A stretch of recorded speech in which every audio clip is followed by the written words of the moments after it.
So,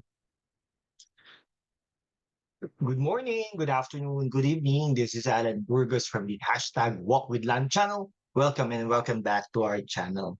All right, so if you are not yet subscribed to our channel, please do it so now so that we can be able to maintain and sustain this channel. Actually, we want to honor our subscribers. They are now 5,213 subscribers. Thank you so much for all the help and of course the time to subscribe to our channel and including our viewers. Okay, so if you are not yet subscribed, my dear viewers, please do it so now. Para ano naman tayo, no? We can be able to hit 100,000 subscribers. Okay.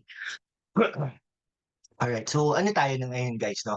Yung ano natin, okay, let me just share this to you, no? Para ano lang naman, share ko lang yung um okay.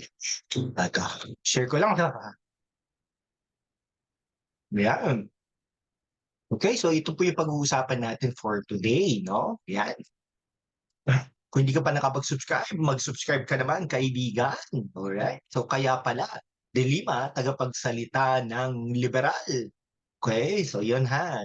Tagapagsalita pala, no? Actually, ah, in-appoint siya, no? Um,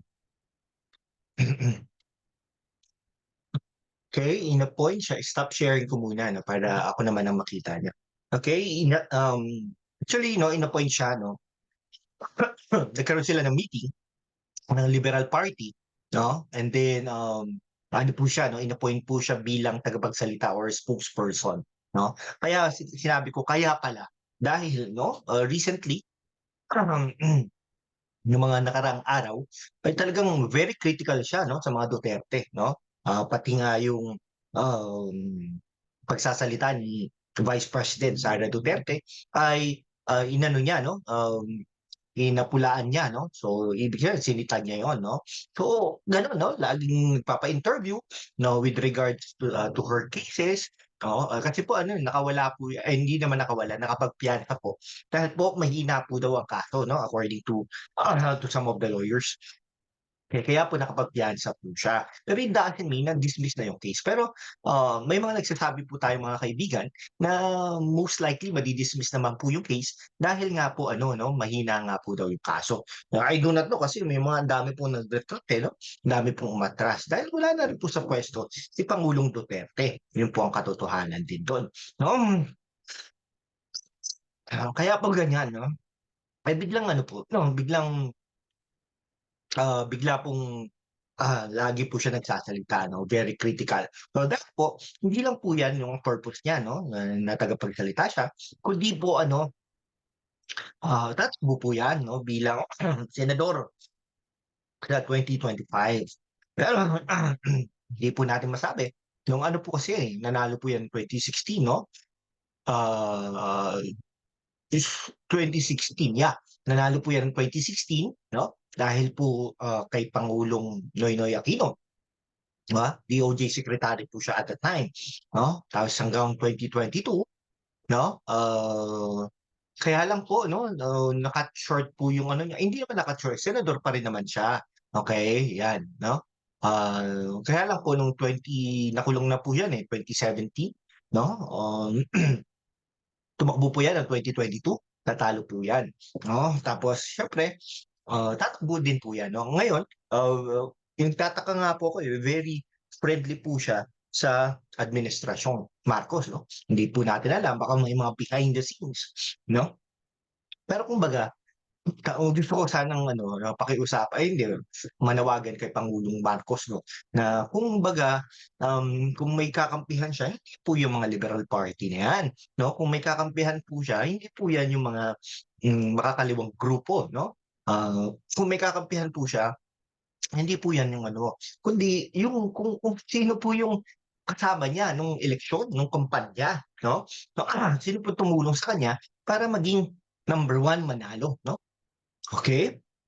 Tandaan po natin yung eleksyon na yon ay hindi lang lagi na nga po natin sinasabi, mas malakas pa nga si Vice President Sara Duterte at that time.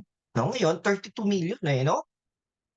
So tignan natin kung anong mangyayari dun sa 32 million, 'no? 32 million votes ni, Sara Duterte, okey? Ayun 'no, kaya, kung ako kay Pangulong Marcos 'no, sana i-consider niya itong mga 'to. Hindi hindi si De Lima, kasi De Lima may ano 'yan, may paghihiganti 'yan, gustong maghiganti niyan. At the same time, hindi lang paghihiganti kundi gustong tumakbong senador 'yan, okey? Gustong tumakbong senador tapos gusto rin niyang manalo 'no? So gagawin at gagawin ang lahat 'yan. Siyempre ang liberal gustong bumalik 'yan sa puwesto. Sino bang liberal dun sa Senado kundi si Hontiveros lang. Hindi ko alam bakit nanalo si Hontiveros, eh, okey?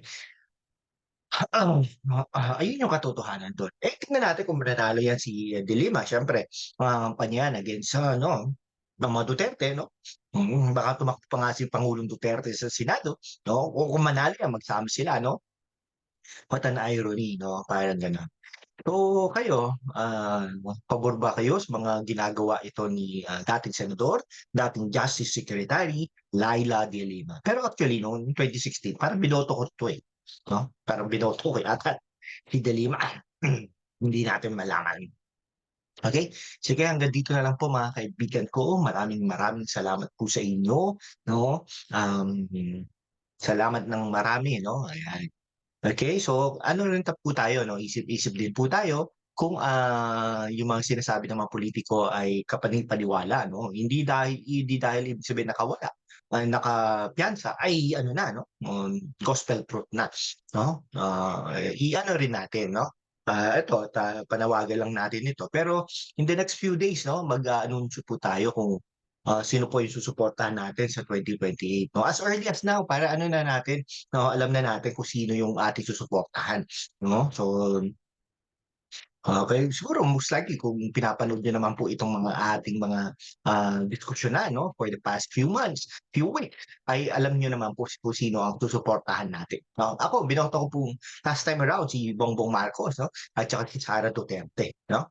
Okey, nalulungkot lang po tayo dahil as early as now 'no, kapanalig po ni Bongbong Marcos, ni Pangulong Bongbong Marcos si Sara Duterte 'no. Pero parang ano 'no, iniiwanan niya, hindi man lang magsalita na ipagtanggol 'no, si Sara Duterte na sinamahan siya, na nagbigay daan para maging pangulo siya 'no. Okey, so natatandaan nga pa po natin nun, eh, 'no, parang as early as yung mga ganito no 2021 'no, pumupunta sila 'no sa Davao City. Grabe 'no, talagang Davao City pinupuntahan nila 'no, pumupunta yan, pinupuntahan nila si Sara Duterte, may mga nag-aano 'no, para magsama silang dalawa. Ngayon parang parang nakakalungkot lang dahil parang nag-iisa 'no, kumbaga si Vice President Sara Duterte. Sige hangga't dito na lang po mga kaibigan ko. Kung nagustuhan niyo po yung ano natin diskusyonan 'no, ay siguro wala naman pong masama na hingiin ko sa inyo na mag-subscribe naman po kayo and then paki-share na rin po ito 'no. Maraming maraming salamat po. Okay, hanggang sa muli. Alright, and then, maraming salamat po. God bless you all po.